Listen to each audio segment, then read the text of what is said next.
Memórias está de volta e a nossa convidada hoje é a ex-deputada estadual Clara Ante.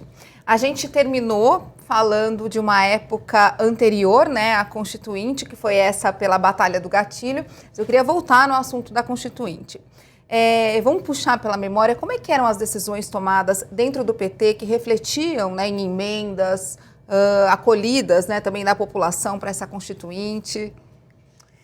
Olha, no PT, talvez nós fôssemos o partido mais bem preparado para a Constituinte, como partido.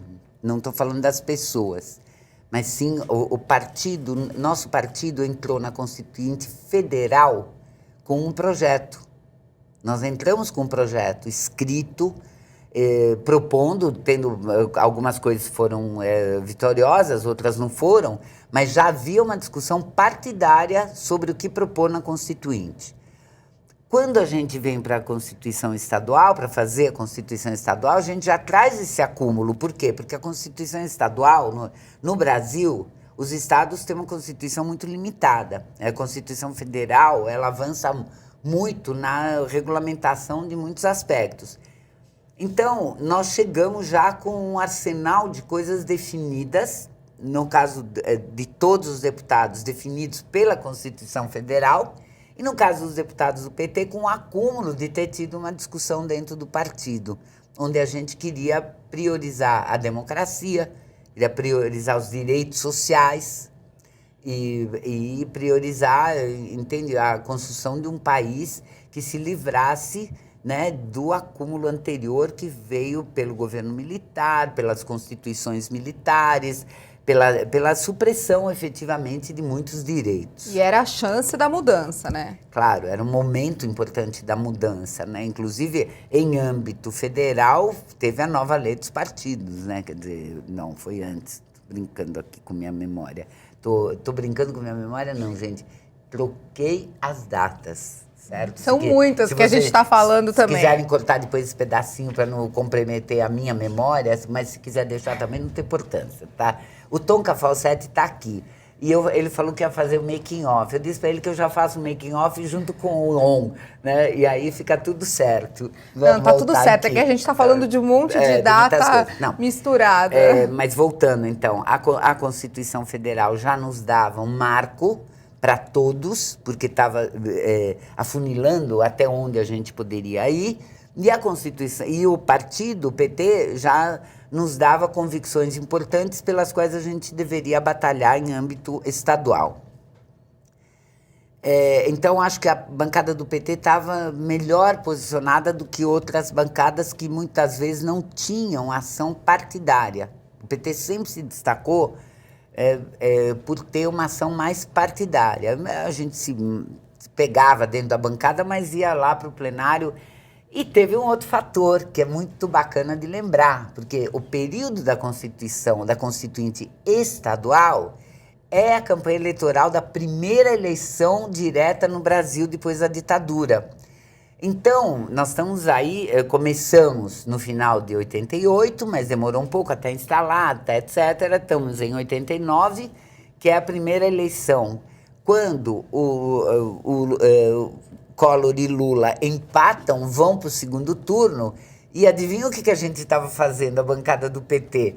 Né? Estava eu aqui e o mentor, o deputado José Mentor, que era o vice-líder, confinados aqui por decisão nossa, e os outros 8 na rua fazendo campanha por Lula.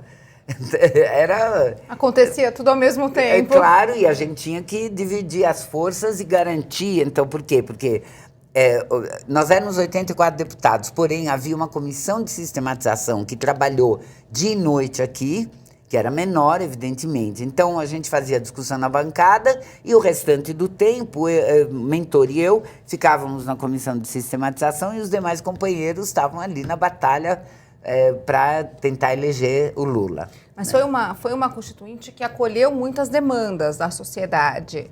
Né? E como é que foi essa comunicação do partido com as pessoas que queriam, com as entidades mesmo, com as instituições que queriam que essas demandas entrassem, né, nessa hora tão importante? Nós tínhamos bastante relacionamento, como eu disse, mais do que outros partidos, com as organizações da sociedade civil. Mas aqui na Assembleia também, no período da Constituinte, independentemente de partido, as corporações pesaram aqui dentro na discussão do Ministério Público, na discussão da polícia, na discussão, várias discussões envolveram grandes setores da sociedade que viviam aqui dentro. Parecia a época do gatilho, né? Quer dizer, lotavam... Sempre movimentado. Sempre movimentado, procuravam a gente, todos os deputados, todas as bancadas. Particularmente, eu gostaria de relatar aqui algo no que eu me envolvi muito e com o apoio todo da bancada, que foi uma emenda que os sindicatos fizeram para tentar garantir no âmbito estadual melhores condições de saúde e de segurança dos trabalhadores. Então, nós tivemos um conjunto de sindicatos muito grande, da CUT, de outras forças, se uniram em cima de uma emenda popular, né, que eles vieram aqui na Assembleia, entregaram ainda para o Luiz Máximo, antes de ter a presidência da Comissão de Sistematização, essa emenda era um prosseguimento, vamos dizer, do trabalho, que eu era presidenta da Comissão de Relações do Trabalho, sempre muito preocupada com as condições. Eu quero fazer uma observação importante. Ao mesmo que eu disse da democracia, eu posso dizer das condições de trabalho. Embora ainda hoje existam grandes problemas nas condições de trabalho, saúde e segurança, não se compara com o que se vivia na década de 80. E as garantias legais eram menores. E em muitos lugares, mesmo com garantias legais, os trabalhadores não conseguiam se impor porque não havia liberdade sindical. Então, se você não tem uma liberdade sindical consolidada, então você não tem como impor que a lei seja obedecida também. Então, você precisaria ter o conjunto. Então, essa emenda que foi trazida teve muito apoio dos deputados da Comissão de Relações do Trabalho. Lembro aqui, de novo, o Valdir Trigo, que particularmente ele, que é da região de Ribeirão Preto, região dos trabalhadores da cana, também região dos trabalhadores da laranja, que viviam sendo carregados como gado, com muitos acidentes frequentes de caminhões, chamados caminhões dos boias frias.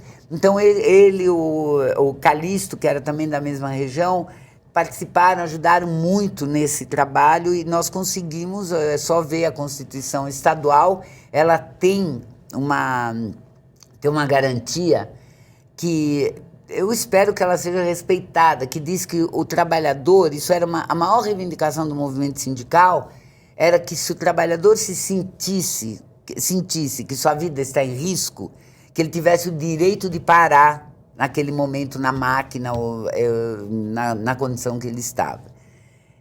Então, tem mais vários itens foram aprovados, foi uma discussão em plenário, foi uma discussão importante, mas é um dos momentos na Constituinte que teve a participação de deputados de outros partidos, porque, como o caso do Valdir e do Calixto, que viviam esses dramas, portanto, eles viviam em contato com esses trabalhadores que estavam expostos, né? E, enfim, o PT, evidentemente, o PT era o primeiro, né, a dar o apoio e levar para frente essas garantias. Perguntei isso porque eu queria entender como é que era essa relação de uma hora tá de um lado, outra hora tá do outro. Uma hora tá assistindo a movimentação, tá pressionando os deputados, e a outra hora estar como deputada e ter que atender as demandas, né? Você sabe que eu acho que da minha vida, essa é uma das características que eu mais tenho apreço, que eu acho que eu já estive em todos os lados do balcão. Então, sabe, eu já fui professora, já fui estudante, eu já fui sindicalista, já trabalhei em fábrica, eu já fui deputada, já fui administradora regional. Já frequentou a presidência da República? Não frequentei, não, fui assessora especial do presidente durante 8 anos, conheço trâmites de vários lados, então eu acho que é uma riqueza da minha vida, me permite enxergar muitas coisas. E eu acho que, enfim, mas isso acredito que todo mundo tem essa experiência. É claro que no caso nosso do PT, o fato da gente ter uma inserção maior na sociedade, nos movimentos, enriquece muito mais essa experiência, né? E, enfim, eu acho que a Constituinte teve mais coisas, vou te contar também. Contar para você e para os outros. Nós não tínhamos computador aqui na Assembleia. Tinha, mas não era eram raríssimos, né? Não tinha softwares adequados e tal. Então eu, que sempre fui muito detalhista, preciosista... Que a gente está falando do ano de 1989, só para lembrar. Exatamente. Eu era muito... continuo sendo muito detalhista, muito preciosista. Então eu convoquei todos os funcionários da liderança.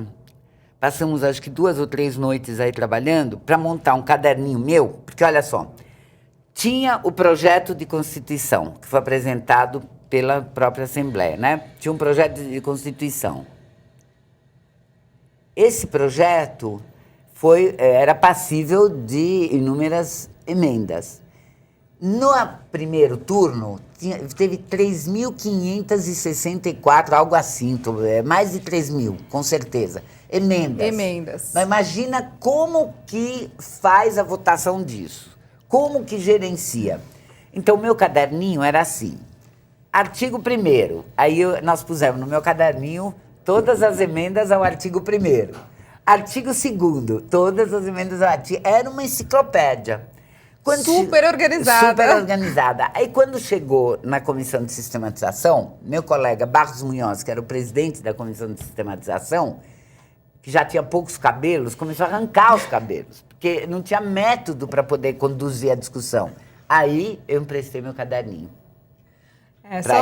Olha, foram 7.597 para as comissões temáticas analisarem. É isso. Imagina a quantidade. Então, aí isso foi nas comissões, mas depois, quando foi a plenário, foram 3.000 e poucos. No segundo turno, acho que foram 5.000. Ainda então, assim é era um inferno, um verdadeiro inferno. Muito difícil para trabalhar, muito pouco tempo, por isso noites e noites, e o Tunico que alimentava a gente com lanches deliciosos aí, para ver se a gente conseguia... Tunico Ramos era o presidente da Assembleia na época. Ele era o presidente da Assembleia e ele nos tratava muito, muito bem, tipo assim, dar combustível para a gente conseguir passar a noite aqui trabalhando. Foi um momento muito forte, muito interessante, o que resultou... É o produto do que a democracia, naquele momento, foi capaz de elaborar. Vamos para um terceiro bloco, então, e no próximo vamos contar um pouquinho como é que foi essa caminhada pós-mandato, pós-assembleia. Foi longa, que chegou até Brasília e andou pelo mundo também. Daqui a pouco a gente volta, então, com mais memórias. Não sai daí.